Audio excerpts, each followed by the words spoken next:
Welcome to the Highlight Her podcast, a space created to highlight incredible women in their journeys through business, motherhood, creativity, and accomplishments. I hope it ignites motivation in you like it does for me. Thanks for tuning in. Let's get to it.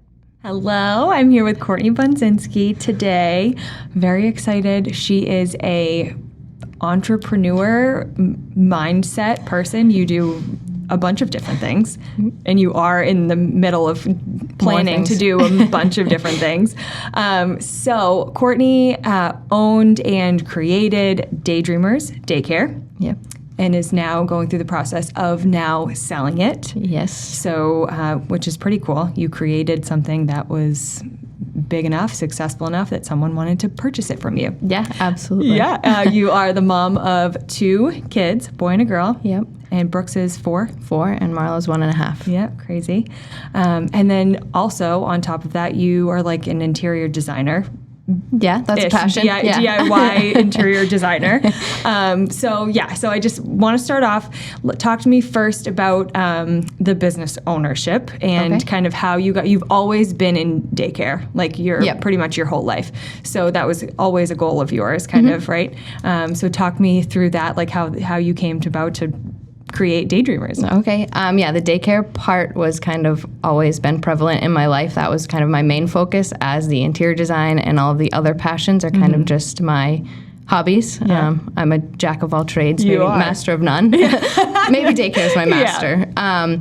So I was the director at another school that kind of just fell into my lap in a sense. I was staying home with Brooks at the time, and I was looking for something else where, how can I split my time between being a mom, 50% of just being with Brooks, and 50% I really love working. I do, like going somewhere or putting my time into something else. And that opportunity came up, and I fell in love with the daycare space all over again. The ability to be creative in everything that you do. So the school down the street went out of business for COVID. They just completely closed their doors, and I went and looked at it and fell in love with that space. It was the height of COVID. I remember going home to Nick and saying, how can we do this? And he said, we will figure it out. Yeah. So we did. We completely remodeled the school. We were actually laughed out of 2 banks because it was the midst of COVID. Yeah. We went with a whole business plan. We had the binder, everything. We sat down, and the woman welcomed us in. She said, as long as you guys aren't a gym or a school, come on in. And I remember being like, we should just leave. And we sat and we gave her our whole business plan. And they called us 4 hours later and said, we can't. So we kind of did it with our own money, and we scrapped together everything we had. The goal was to be full. So we opened October 2020. The goal was to be full by like June-ish of 2021. And on January of 2021, I had been open for 3 months. I closed my door, kind of closed my wait list and said, I'm full. I'm completely full. I had a full staff, and every classroom was full of children. Yeah. Since then, it's been like an ongoing, we're full. I turn away people all of the time, which is honestly the most heartbreaking part of my job. I hate taking those phone calls. The phone rings, and I don't even want to answer it because I hate telling people I don't have space for your kid. I'm super, super passionate, but now I'm at kind of the point. It's only been 2 years, but I do feel like that box has been checked. I'm ready to move on for something else. So yeah, you did it. Yeah. And it's really hard. Those, kids, as you know, your son was there, are my babies. I have a really close relationship with so many of the families. So I did feel, when I told them we are selling the business, that I was letting so many people down, but I'm ready to put me first. Do the next thing. Yeah. And it must be such a roller coaster of emotions of like the height of like, I did it, and then you're full, but then also it's COVID and like running a daycare and parents and kids, like it's not just like the business just runs. No. You're constantly like, like in your head. Yeah. So it must have, and then that must have been like heightened for basically years. And then, like I'm sure it was like the sad and the excited, but how did you decide and say like, I'm good. I'm going to move on from here? It was actually at a little seminar I went to, ran by my husband, oddly enough. It was called Dream Big, and you kind of wrote out your goals for the coming years, and I hadn't before then thought about selling the business. It's a 5-year lease. I had planned on at least being there until my kids were out. Yeah.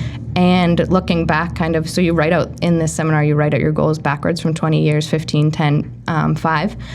And none of them really had me as being at the daycare. I love being a business owner. I love, working for myself essentially. Yeah. But when I looked at like the bigger picture, I wasn't tied to something, right here and now. And so after the seminar, Nick and I talked mostly about him and said, you did a great job and stuff. Yeah. But then we went through my kind of book that I did together, and the idea kind of came from there. I said, it's not looking like this is exactly where I want my life to go.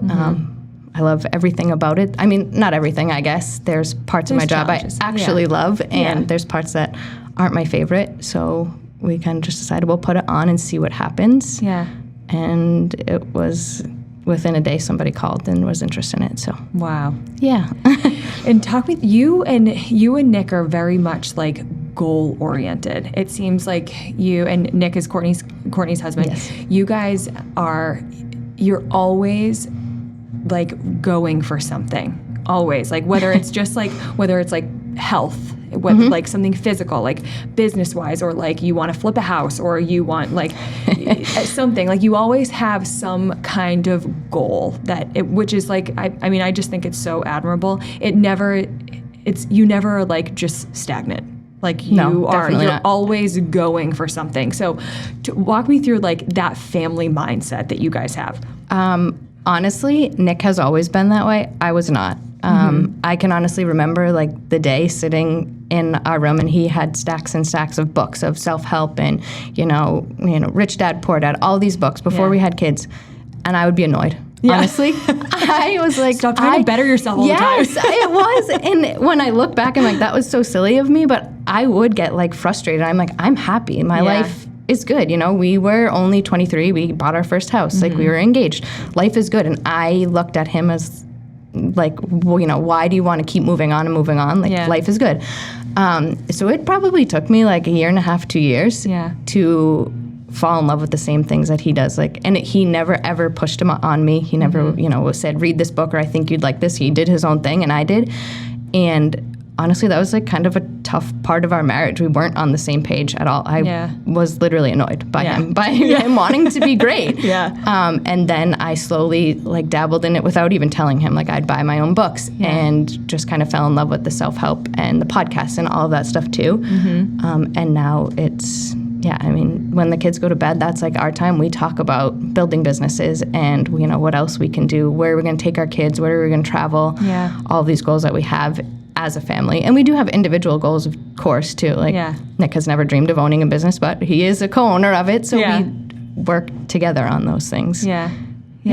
And how do you, I mean, it must be exciting to like, every day or every week, like you're talking about the possibility of something new. Yeah. And do you feel like the two of you ever together, like, no, not that one? Like, or is it like... That's usually me. That's usually you. That's like, no, not that one. Yeah. Nick will support all of my ideas 110%. Yeah. And we do, both of us. I know it sounds so silly, but we come home and I'm like, this is the idea I came up with today, or he'll come and I'm usually like, that's not the one. I'm sorry. That one's not going to stick. It's not. I don't like that one. Yeah. But we do. We go through, we've had all sorts of wild, crazy ideas. Yeah. So I want to premise a little bit too. You guys at one point sold one of your houses. You moved to, this was like kind of in the height of when you were doing like DIY and interior design. You won this like really big contest. That was kind of cool. And now like the contest, you designed a house in North Conway? Yep. So North Conway, and now, which is like still available, that this company they just like bought their Airbnb's out. So cool. Right on the same street. That was probably when, so like I said, I really wasn't into the self-help and stuff like that. And I don't know if it was a confidence thing for me.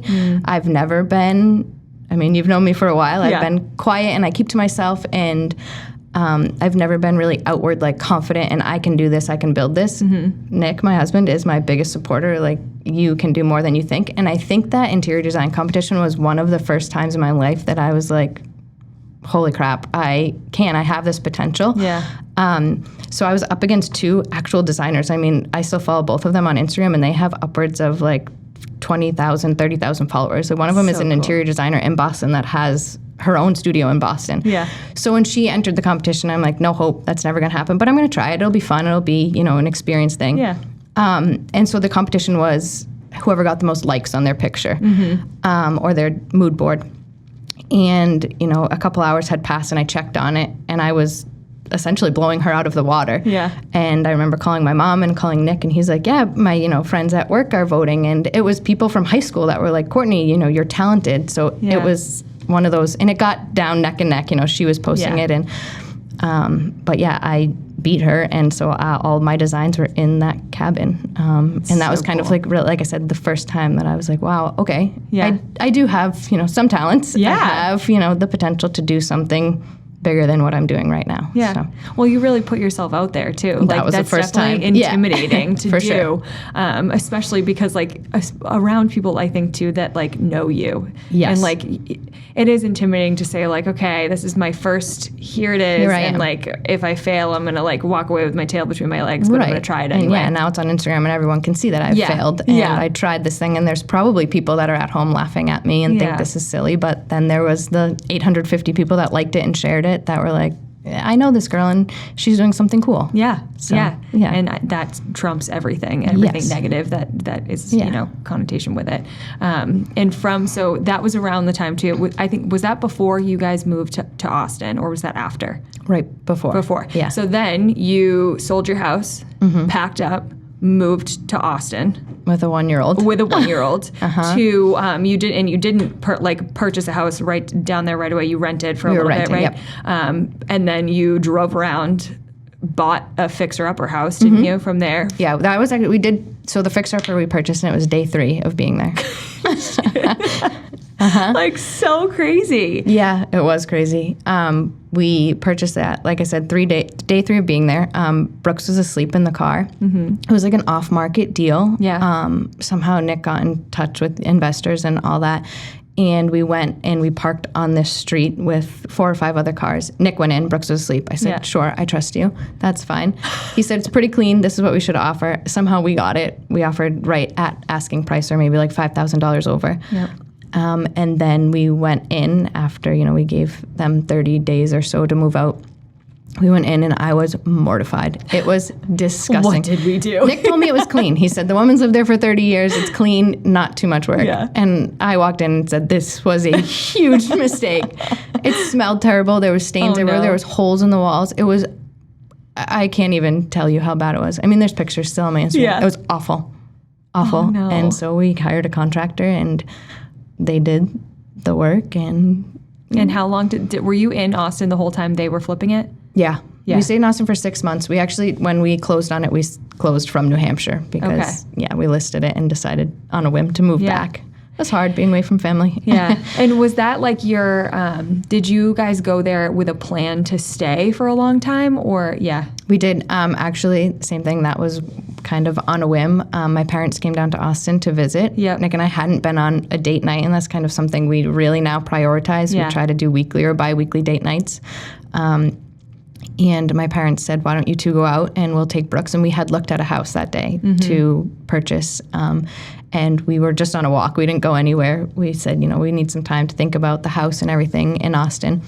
And we were walking and I just broke down crying. And Nick said to me, do you want to move back home? And I said, I think so. And we went back to the house where my parents are staying and said, we're going to come back in September. Oh, I always think about that too, because people who don't have family nearby, that must be, with kids, it must be the hardest thing. You never get time. You never get to just walk around Target silently with your husband or wife alone or have a dinner. I've never experienced that, but that must be the hardest thing. Oh yeah, we are so unbelievably lucky that we have both of my parents, both of Nick's parents, and they're always, they bother us more to take our kids than we ask for them. So yeah, we're so blessed to have that. So then you came back, and that's kind of when you moved into the director role. Yep. Right? From there, and then the business opened. So now that the business is selling, and you're selling your house as well. Yes. So you're going to have no ties here. And so what is next from there? So no ties to New Hampshire or, southern New Hampshire, New England, essentially, except for our family. I am definitely not ready to move away from them. However, with Brooks is my oldest, kindergarten, public school next year, we've done kind of a lot of soul searching and talking about our next big plan before we settle down. We plan to travel. So next month, we are off to Florida for a month. Open invite for anyone who wants to come and visit. I will. Yes, I will. I'll send you the link. We booked an Airbnb. We're going to stay in Florida for a month, and then we're going to come home. We have a few things, a wedding in October in New Hampshire. And then we are going to go off to Nashville for the month of November. Again, open invite. We're going to do Thanksgiving down there and everything. So our families are coming down for Thanksgiving to Nashville. And we're going to drive, so pray for me with the kids. Driving that far. And then December we'll stay at the lake for Christmas, do that. And then we haven't really set in stone January, February-ish yet, but some more traveling, maybe some state parks and stuff. And West state parks, Colorado area. Yep. And then kind of just see how it pans out. We really don't have any other plan after January. And then essentially settle down after, the next summer so that Brooks has a home and where to go to school. Yeah. So I just think that's so admirable. Like that a lot of people just wouldn't, probably including myself, would not be able to just be like, I'm taking 2 kids and I'm going around the country, and it's a lot. For sure, it's a lot, but I think we kind of were at that point that the housing market was really great. We kind of jumped on that opportunity. Yeah. Obviously, the business with selling, we said this is really like a once-in-a-lifetime spot we're going to be in with walking away from both of those things and having some cushion to do things that most people wouldn't dream of doing. Even us, that's never been kind of a dream, but it just seems like the perfect opportunity. Neither of our kids are in school or sports or anything like that yet, so why not? So, and then when you do come back to settle down and Brooks is going into kindergarten, what do you guys think is next? For businesses, or have you thought about it? I'm sure you have. Very goal-oriented people. Well, there's been a whole bunch of ideas tossed around, of course. We actually own 2 online businesses right now still, and kind of behind the scenes. So we have a little income there. But actually my latest idea yesterday, which I can't even believe I'm going to be sharing this, is I was telling Nick, I said, I think I thought of something. I think, I thought of maybe what my next thing could be. And it's just kind of an idea out there right now, but some kind of mentorship, women, business. That's really my passion right now. I love the community that I've built with the daycare. The people that I know, I'm in Wyndham. There's a whole bunch of women, small business owners there. Some kind of mentorship program. Maybe I have a spot that we can do fun girls' nights, wine nights, community events, and all kind of just network. So, it's a very abstract idea right now, but build something new. Sign me up for that. You're in. Your creative brain needs to be creative. Yes. It's just, it can't be, you can't hold that in there. It's just, you have so many good ideas. Thank you. You're the sky is the limit for you, and you just project that onto women and other people, and I think your story of just saying that was really scary and I jumped into it and I did it, and then I sold it, and then I jumped into this scary thing over here, and then so I think your story is really great. Your creative brain is fantastic, and how it can help other people. So I love that idea, and Thank you. We'll have you back on when you get back, and we'll talk about the next one. Awesome. Thank you. I'm so excited for you. I'm just so excited to watch your journey, and very jealous that I'm going to see you just gallivanting all over the country, having a blast. And Thank you. Thank you for coming on. If people want to follow along with your cool stuff that you're doing, where can they find you? So I'll probably posting a lot to Instagram. My Instagram's at Kortney Bunds, Bundz, and that's where to find me and for now. All your future endeavors from there. Awesome. Cool. Thanks, Court. Thank you.